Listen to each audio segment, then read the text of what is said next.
আসসালামু আলাইকুম রহমতুল্লাহি ওবরকাতু। প্রিয় বন্ধুরা, জাকাত আমরা দিতে হবে, জাকাত দেওয়া ফরজ। আমরা কেন জাকাত দেই এই প্রসঙ্গে আজকের এই ভিডিও। বন্ধুরা, ভিডিওটা টেনে দেখবেন না, সম্পূর্ণ ভিডিওটা দেখুন, ইনশাআল্লাহ অনেক কিছু বুঝতে পারবেন আমার এই ভিডিও থেকে। বন্ধুরা, এর আগে বলতে চাই, আমার চ্যানেল সাইফুল দোয়া মিডিয়া যারা এই পর্যন্ত সাবস্ক্রাইব করেছেন সকলকে অসংখ্য অসংখ্য ধন্যবাদ জানাই। আর যারা এখনও সাবস্ক্রাইব করেননি, আমার চ্যানেলটি সাবস্ক্রাইব করে পাশে থাকা বেল আইকনটি বাজিয়ে দিবেন। বন্ধুরা, জাকাত আপনারা দিতে হবে, এটা জাকাত দেওয়া ফরজ। বন্ধুরা, জাকাত দেওয়া ফরজ। আল্লাহ রাব্বুল আলামিন কুরআনুল কারিমে বলেছেন, আকিমুস সালাত ওয়াতুজ জাকাত, নামাজ সালাত কায়েম করো এবং জাকাত প্রদান করো, জাকাত দাও। তবে জাকাত সকলের জন্য নয়, নামাজ কায়েম করা ফরজ সকলের জন্য। সমস্ত সাবালেক বালেক ছেলে এবং মেয়ে, নারী পুরুষ সকলের জন্য। মুসলমান যারা ইসলাম ধর্ম অবলম্বী সকলের জন্য নামাজ কায়েম করা ফরজ।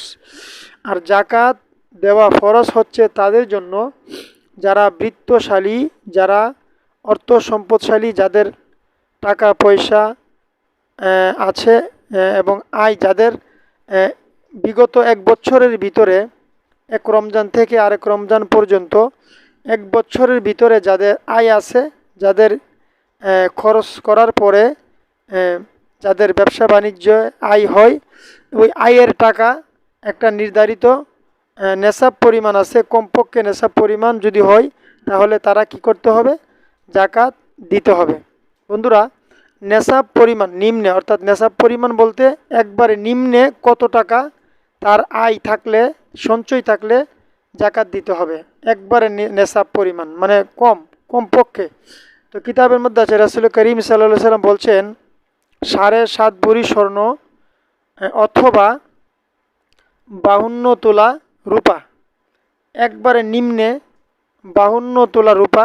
আমরা যদি হিসাব করি, 52 তোলা রূপা দাম যত টাকা হয়, তত টাকা যদি, কমপক্ষে তত টাকা যদি আপনার সঞ্চয় থাকে, আপনার তত টাকার সম্পদ থাকে, কোনো ঋণ নাই বা কোনো আপনার সমস্যা নাই বা আপনার কোনো অসুবিধা হয় না চলতে, না হওয়া বশত আপনার এই এক বছরের ভিতরে আপনার আয় হয়েছে 52.5 তোলা অথবা 52 তোলা রূপা, এই পরিমাণ টাকা আয় হয়েছে, তাহলে আপনার ওই টাকার জাকাত দিতে হবে। বন্ধুরা, একবারে নিম্নে 52 তোলা রূপা। বন্ধুরা, আপনারা যদি, যাদের দোকান আছে, ব্যবসা আছে, যাদের মার্কেটিং আছে, যেমন মুদিমালের দোকান, কাপড়ের দোকান, এই ধরনের ব্যবসা অথবা অন্যান্য ব্যবসা, সুপার মার্কেট, বিভিন্ন ধরনের ব্যবসা, এবং বাড়িতে গবাদি পশু আছে, যেমন গরু ছাগল এরকম আছে, যাদের আছে, এই সবগুলিকেই একটা হিসাব করতে হবে। যদি আপনি মনে করেন যে আপনার 1 টাকাও কোনো ঋণ নাই, আপনি যা টাকা ইনকাম করেছেন ব্যবসা বাণিজ্য থেকে শুরু করে সব কিছু ইনকাম করার পরে খরচ টরচ করে এক বছরের ভিতরে আপনার এত টাকা, ধরেন 10 লক্ষ টাকা অথবা 5 লক্ষ অথবা 50,000, যত টাকাই হোক, আপনার ব্যাংক ব্যালেন্স করেছেন অথবা আপনার আয় হয়েছে, বা আপনার সবগুলা সম্পদ মিলিয়ে আপনার স্বর্ণ রূপা অথবা গবাদি পশু টশু সব মিলিয়ে আপনার যত টাকা, ধরেন না 5 লক্ষ টাকা আপনার আয় আছে, তাহলে প্রতি লক্ষ টাকাতে 1 লক্ষ টাকাতে 2,500 টাকা করে আপনার জাকাত আসবে। 1 লক্ষ টাকাতে 2,500 হইলে যদি 5 লক্ষ আয় হয়, তাহলে 5 লক্ষ থেকে 5 দোকানে 10, 12,500 টাকা আপনার জাকাত দিতে হবে। ঠিক এই পরিমাণে আপনার যত লক্ষ টাকা, যত কোটি টাকা আপনার আয় হয়, ব্যাংক হয় অথবা সম্পদ থাকে, তত সম্পদের ঠিক এই নিয়মে আপনার জাকাত দিতে হবে। বন্ধুরা, জাকাত না দিলে আপনি কিন্তু আপনার সম্পদের হক, সম্পদগুলো যে আপনার আছে এগুলি হক হবে না এবং সঠিক হবে না, এবং এগুলির হালাল হবে না। আপনি যদি হালাল করতে চান তাহলে অবশ্যই সম্পদের জাকাত টাকা পয়সার এবং আপনার যে ব্যাংক ব্যালেন্স টাকা পয়সা আছে, অলংকার আছে, এগুলি জাকাত না দিলে আপনার এগুলি সঠিক হবে না এবং হালাল হবে না। এগুলি অবশ্যই অবশ্যই আপনারা দিতে হবে। বন্ধুরা, আমার ভিডিওতে আমার এক ভাই কমেন্ট করেছেন যে জাকাতের টাকা দোকানের কর্মচারী অথবা ব্যবসার কর্মচারী অথবা যে কোনো কর্মচারীকে দিতে পারবে কিনা। বন্ধুরা, দিতে পারবে যদি ওই কর্মচারী যদি নেশাব পরিমাণ সম্পদ তার না থাকে।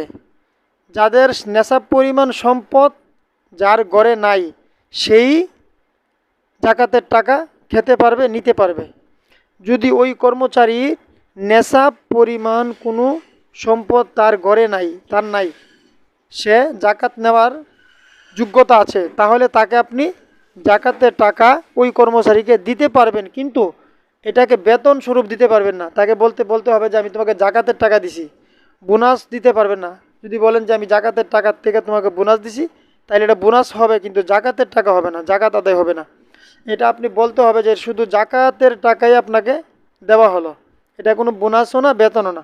বেতন দিতে হবে আলাদা, বোনাস দিতে হবে আলাদা, এটা জাকাতের টাকা এক্সট্রা দিতে হবে। এ হচ্ছে জাকাতের নিয়ম, দিতে পারবেন। আর যদি কোনো কর্মচারীর দেখা গেল তার বাড়িতে টাকা পয়সা আছে, সে সম্পদশালী, তার নেশাব পরিমাণ অর্থাৎ 52.5 তোলা রূপা, যত টাকা হয় তত টাকা পরিমাণ তার আয় উন্নতি আছে, তার সম্পদ আছে, তার টাকা আছে এরকম, তাহলে তাকে দিতে পারবেন না, সে এটা জায়েজ না, সেই জাকাতের টাকা খাওয়া জায়েজ না। বন্ধুরা, এই চিন্তা করে এগুলি বেছে দেখে দেখে আপনার জাকাতের টাকাগুলি আপনি গরিবদেরকে প্রদান করবেন। কারণ গরিবরা 1 বছর পর্যন্ত সে অপেক্ষা করে যে তার পাড়া প্রতিবেশীরা যাদের টাকা আছে, ধন সম্পদ আছে, তারা সবসময় জাকাতের টাকা দেয়, তারা দিবে। তো এখানে যদি আপনার সমাজের মধ্যে যদি একদম নিকটবর্তী আত্মীয়র মধ্যে যদি কোনো বেশি গরিব থাকে, তাহলে তাদেরকে একটু মোটামুটি টাকা, তাদেরকে জাকাতের টাকা একটু মোটামুটি টাকা দিবেন। দিলে তারা এই টাকা দিয়ে কোনো ব্যবসা অথবা কোনো কিছু কিনে অথবা কোনো একটা কাজে লাগাইতে পারবে। তা আমাদের সমাজে দেখবেন অনেকে জাকাতের নামে কাপড় দেওয়া হয়, লুঙ্গি দেওয়া হয়, এত নরম এবং পাতলা কাপড় লুঙ্গি যা ব্যবহার করার যোগ্য নয়। তো এই সমস্ত এইরকম কাপড় লুঙ্গি শাড়ি দেওয়ার চাইতে না দেওয়াটাই উত্তম। যদি জাকাতের টাকাটা নিয়ে যদি জাকাতের এই কাপড়টা নিয়ে যদি সে ব্যবহারই না করতে পারলো, তাহলে এইরকম দেওয়ার চাইতে, নাম ছড়ানো দেওয়ার চাইতে না দেওয়াটা ভালো। আর সবচেয়ে উত্তম হলো তাকে টাকা দিয়ে দেওয়া। আপনি পারেন 500, পারেন 1000, পারেন 2000, 5000 পারেন, তাকে টাকা দিলে এই টাকাটা দিয়ে এই গরিব মানুষটা কিছু কিনে খেতে পারবে, সে একটু বাজার করে তার ছেলে মেয়ে নিয়ে খেতে পারবে, এবং তার যে কোনো একটা যদি কোনো ঋণ থাকে তার একটা ঋণ দিতে পারবে। এটা হচ্ছে জাকাতের নিয়ম। যে কখনো এরকম কাজ করবেন না যে আমি একটা লুঙ্গি দিব, একটা কাপড় দিব, একটা শাড়ি দিব, এরকম করবেন না। কারণ এগুলি দিয়ে যদি দেনও, তাইলে এগুলি ভালো ভালো দেখে দিবেন, যাতে করে এই কাপড়টা পরে সে সমাজে যাইতে পারে এবং সে পরতে পারে।